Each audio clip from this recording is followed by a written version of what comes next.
Patrick Mahomes and the Kansas City Chiefs host Ashton, Jeanty, Geno Smith, and the Raiders in a must-win AFC West clash. Now the Raiders 2-4 coming off of a nice win against the Tennessee Titans, and the Kansas City Chiefs coming off of a huge Sunday night victory over a very good Detroit Lions football team. And that, of course, is where we are going to start because it is a game at home. The Raiders were able to pull off a massive win in this environment a couple of Christmases ago. Everyone remembers that one. But Kansas City in that game against Detroit, what did they do well? Well, it was Patrick Mahomes creating. He's been hot the last couple of weeks. 3 touchdowns, 257 yards. Was the run game dominant throughout the day? No, it was similar to the style that everyone's becoming accustomed to this season. It's Patrick Mahomes creating with his legs, 10 carries, 32 yards, the rushing touchdown. Pacheco, though, was getting traction, though, at times. He had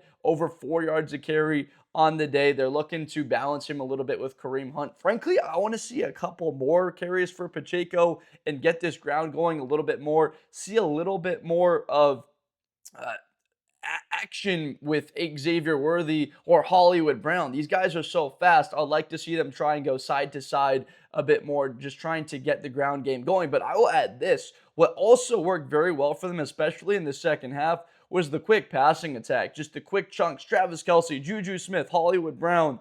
Great. They were getting the ball out of Mahomes' hands very fast because they did not want to mess around with that Lions pass rush. Number 97, Aiden Hutchinson. They made it a key point. Get the ball out of Mahomes' hands quickly, and that is going to be the game plan this week. You're seeing a player that is the exact caliber of Aiden Hutchinson, if not better than him, in Max Crosby. Max Crosby has been awesome this season, one of the best defensive players in the NFL, looking to have a dominant day. He has always had battles with Patrick Mahomes. These guys go toe-to-toe, the trash talk, and we love it. This rivalry goes back a while, but this is going to be the same thing for the Chiefs, though. You can already expect that. If I'm the Raiders, you really are in a pickle trying to defend that because you know they want to get the ball out of his hands quickly. Also, that speed is just absurd. And guess what? Kansas City is looking to get back their star wide receiver, Rashee Rice. He had been suspended the first 6 games of the 2025 regular season. He is back and likely will be trying to have a massive day. He did not play last year. He was one of the best wide receivers in football in the game after he got injured very early in the season. I expect him to immediately have a factor the same way that getting Xavier Worthy back when he missed a couple of games and that entire Chargers game. Immediately he's back. There's an element to this Chiefs downfield passing attack and their offense that just was not there because of the threats he possesses. That former first round pick out of Texas, such a weapon down the field, the rack yards, he just threatens you so similarly to the way Tyreek Hill did to defenses. Now, the Raiders, I want to talk about this offense because it is unfortunate in a game like this where you need stars, and most likely Brock Bowers will not be out there. As of the recording of this video, it does not look like Brock Bowers will be available for them, which is a massive blow because they have been looking for production from somebody in this offense. Trey Tucker's been that guy. Jacoby Myers, they've had yards from them, from Mayer, but they're not getting the explosive plays that they had a season ago when they were attacking down the field, getting the football to Brock Bowers, a threat to score touchdowns in the red zone, blocker. He's just such a weapon for this team, and without him, it's going to be a lot more Ashton Jeanty, I believe. 23 carries a week ago. The game plan, quite smart, in my opinion, from Chip Kelly, realizing that this is not going to be an easy game for the Vegas Raiders to throw the football, that they did not have a ton of space, that Geno Smith continues to struggle. He was a bit more accurate than he was against the Chargers or against Chicago in 2 of those losses. But again, they do need a higher quality of play from their quarterback. I think Ashton Jeanty, relying on him, but don't think that the Kansas City Chiefs are not going to be ready for that. This is a team that just went out there and held the Detroit Lions. Detroit Lions, arguably the best running game in the NFL, to under 100 yards on the day. Jahmyr Gibbs, under 4 yards a carry against Kansas City. They had guys flying around all over the field.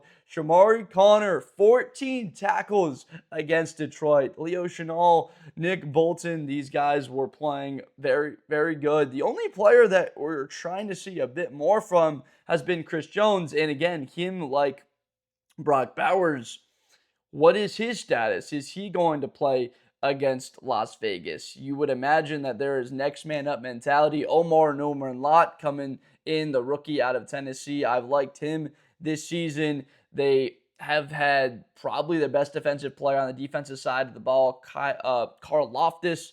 George Karlaftis has been great for Kansas City this season. So this is a deep team. When you have a team that's won 3 Super Bowls, they are going to obviously have guys that compete at a high level that want to get on the field, and they have production on the defensive side to come in there. Now, the offensive line for Kansas City, Josh Simmons didn't play against Detroit. What is his status? I believe that he will be out there for this one. Again, it's hard for someone that's a creator that is analyzing these games and trying to make a prediction and a preview when sometimes the availability is just an unknown. And without him, that again favors Las Vegas. But I do have a full lean towards the Kansas City Chiefs. Having this game at home does help. The offense has been clicking more. And when you get these games at home, it definitely allows you to operate your offense with a bit more rhythm to it. You don't have to, in some cases, go silent count. There aren't as many pre-snap penalties. The Chiefs' offense as a whole has looked cleaner. The only question is what type of impact positively will Rashee Rice have? It's not going to be a negative effect when he is out there on the field. Now, Mahomes, my only concern with his style is how much he is getting hit. There was the play where Chris Collinsworth is like, there's no other guy in the National Football League. I get it. I mean, he's a physical player. He tries to go out and pick up those first downs. It's just putting his body on the line this many times earlier in this season. There's been other years where Mahomes wasn't healthy when the postseason came around. He'd been banged up. I'm thinking about that Jaguars game a couple of years ago in the playoffs after they beating the Browns and he was pulled out of that game. It didn't hurt Kansas City in the long run, right? They ended up winning a Super Bowl when they beat the Eagles. But still, this Kansas City Chiefs team does need Patrick Mahomes. It actually turns out he is the number 1 player in all of fantasy as of right now. I believe he's number 1 quarterback, number 1 in total points, and that does include the points per reception, PPR leagues. He was going into the year, I believe, as fantasy quarterback number 7 or 8, people really being down on him. And what does he do? He's going out there and slowly starting to build a MVP caliber campaign. That's right. Just because the Chiefs are 3-3 does not mean that this team is down and out. They still have the best quarterback in the NFL. He's got 3 Super Bowls. I don't think Josh Allen or Lamar Jackson or Baker Mayfield, with all the hype, have the Super Bowls yet. They still have to go do that. Mahomes in the clutch moments, you trust him. They won this game in the middle 8s. Look, they were down by 4 points, 10-6, and then there's the drop by Amon-Ra St. Brown. Detroit is always going to be aggressive. They'll live and die by it.